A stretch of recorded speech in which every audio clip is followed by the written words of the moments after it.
Du wirkst ehrgeizig, klar und souverän und trotzdem kann dir eine Trennung den Boden unter den Füßen wegziehen. Das tut weh und das ist verständlich.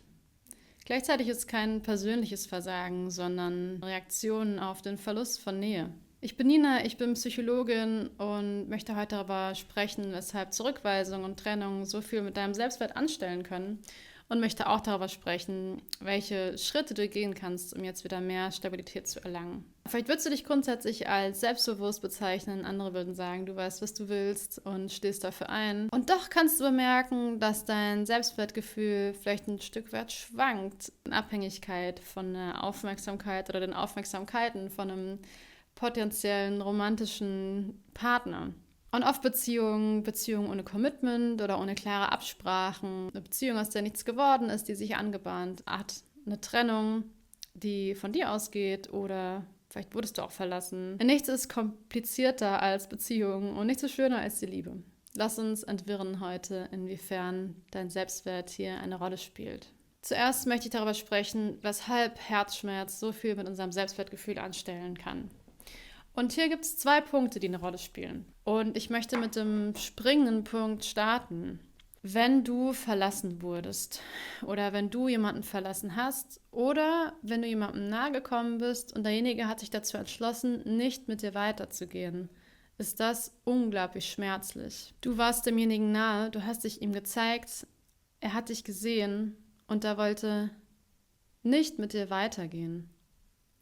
Und ich betone das nicht so stark, um den Finger in die Wunde zu legen, sondern um klarzumachen, wie schmerzlich Trennungen und Zurückweisungen auf psychologischer Ebene sind. Und damit kann sich in dir die Überzeugung bilden, vielleicht auch unbewusst, ich bin nicht gut genug. Die Logik dahinter ist, wäre ich gut genug, dann hätte er mich nicht verlassen. Selbst wenn du diejenige warst, die die Beziehung beendet hat, kann diese Überzeugung entstehen. Denn wäre ich gut genug, dann hätte er mehr in die Beziehung investiert, hätte gemeinsam mit mir an der Beziehung gearbeitet und ich hätte die Beziehung nicht beenden müssen. Und damit ist ja nicht genug. Neben der Zurückweisung hat sich wahrscheinlich auch einiges verändert in deinem Alltag.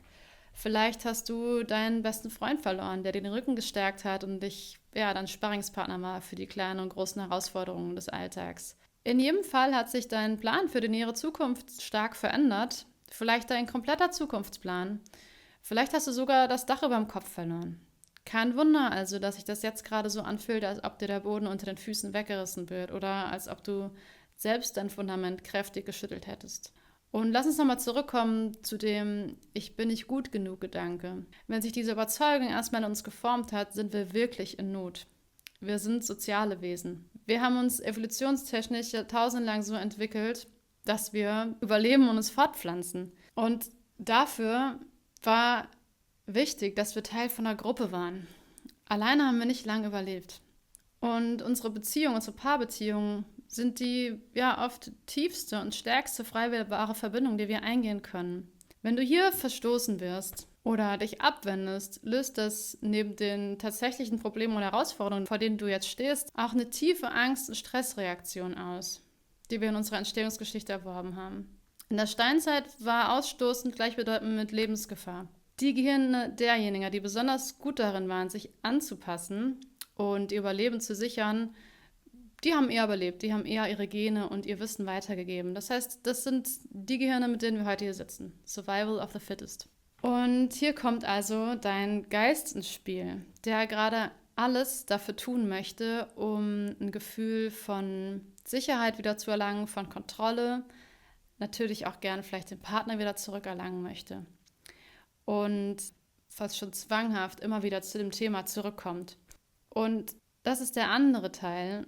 Menschen, die verlassen wurden, tun in Reaktion darauf oft Dinge, die sie sonst niemals tun würden.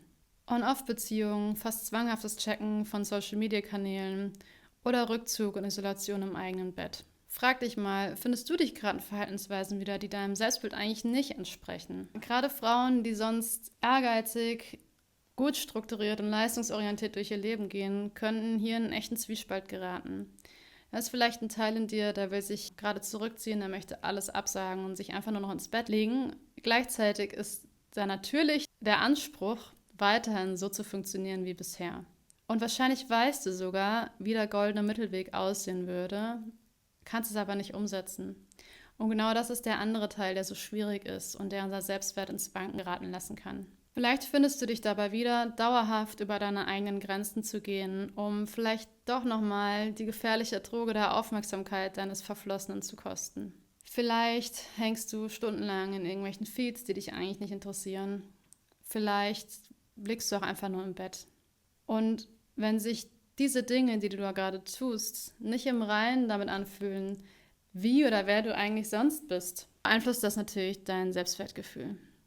Auch wenn es sich gerade vielleicht nicht so anfühlt, gibt es Dinge, die du jetzt tun kannst, um ja wieder in eine stabilere Phase zu kommen und auch wieder ein stabileres Selbstwertgefühl zu bekommen. Das mag jetzt vielleicht abwegig klingen, aber eigentlich liegt in dieser Krise gerade, in dieser Selbstwertkrise, eine Riesenchance. Nämlich dafür, ein Leben aufzubauen und auch Beziehungen aufzubauen, die mehr im Einklang sind mit zum einen deinen Bedürfnissen, aber auch deinen Werten. Und wichtig ist es, dass du dir dabei Unterstützung suchst gerade. Wer durch eine Trennung geht, profitiert in jedem Fall von Unterstützung. Vielleicht hast du gute Freundinnen oder Freunde oder Familie, die dir einen empathischen, urteilsfreien Raum halten können. Eventuell macht auch die Begleitung durch eine Psychologin oder Psychotherapeutin Sinn. Jetzt würde ich gerne darüber sprechen, wie du deinen Selbstwert stabilisieren kannst nach einer Trennung. Dafür sind 2 Punkte gerade so wichtig. Der erste Punkt ist, dass dieser andere Mensch deine Liebenswürdigkeit nicht gesehen hat, hat nichts mit dir und deinem Wert zu tun. Es sagt viel eher was darüber aus, was dieserjenige Wert beimisst oder wem oder was und was auch nicht und über seine oder ihre Entscheidungen. Der zweite Punkt, der wichtig ist, ist, dass du beginnst, deine eigenen Grenzen wieder mehr zu achten. Auch Verantwortung zu übernehmen für deinen Part, für das, was passiert ist. Selbst wenn es nur 1% war, inwiefern du beigetragen hast zu dieser Trennung. Denn genau hier liegt deine Kontrolle und somit auch die Kraft, die du wieder erlangen kannst. Und wenn ich von Grenzen spreche, dann meine ich damit all die kleinen Dinge, die du tust oder lässt, um deine eigenen Bedürfnisse und Werte zu achten und somit dich selbst zu achten. Ja, sozusagen dir selbst Wert zu geben. Und das können ganz kleine Dinge sein, wie heute bedacht, nicht auf dein Profil zu gehen oder ganz bewusst dich für den Abend auf dem Sofa zu entscheiden. Ein stabiles Selbstwertgefühl ist der Verdienst harter Arbeit. Nach einer schweren Trennung kommt ein gutes Selbstwertgefühl nicht vom Himmel gefallen. Und dir dieses Video anzuschauen, ist natürlich hilfreich, aber es wird zunächst wenig an deinem Gefühl ändern. Um dein Selbstwertgefühl wieder zu stabilisieren, ist es wichtig, dass du die beiden zuvor genannten Punkte umsetzt. Und dafür sind verschiedene Aspekte wichtig. Der erste Aspekt ist die Frage, wie du mit deinen Gefühlen gerade umgehst. Du wirst wahrscheinlich einen ganzen Blumenstrauß an Gefühlen fühlen, von Wut über Verzweiflung, vielleicht auch Hoffnungslosigkeit oder Traurigkeit, vielleicht auch Schuld. Dich hier selbst nicht zu verstoßen oder genervt zu sein von diesen Gefühlen, ist wichtig. Dass du dir also zugestehst, dich zu fühlen, wie auch immer du dich fühlst. Ein anderer Aspekt bezieht sich darauf, einen guten Umgang mit deinem Kopf, mit deinem Geist zu finden, der gerade quasi auf Entzug ist. Auch dieser möchte an die Hand genommen werden. Der dritte Aspekt bezieht sich darauf, dass du deine Liebenswürdigkeit siehst oder wieder sehen lernst. Dich selbst achtest. Hier kommen also wieder Grenzen ins Spiel. Ein vierter Punkt, der wichtig ist Klarheit. Klarheit darüber, wie du durch diese Phase gerade durchgehen willst und auch, wie du dir eigentlich dein Leben danach vorstellst und welche Art von Beziehungen du gern führen möchtest und welche Art von Beziehungen du ganz klar nicht mehr führen möchtest. Und ein fünfter Aspekt bezieht sich auf das Thema Unterstützung. Wie schon gesagt, es ist wichtig, dass du mit guten Freundinnen in Kontakt trittst, vielleicht auch mit Familie und eventuell macht professionelle Begleitung durchaus Sinn in dieser Phase. Und dann geht es darum, die genannten Aspekte in kleinen und alltäglichen Handlungen in deinen Alltag zu integrieren. Und wie du dir vorstellen kannst, ist das jetzt nichts, was über Nacht passieren kann.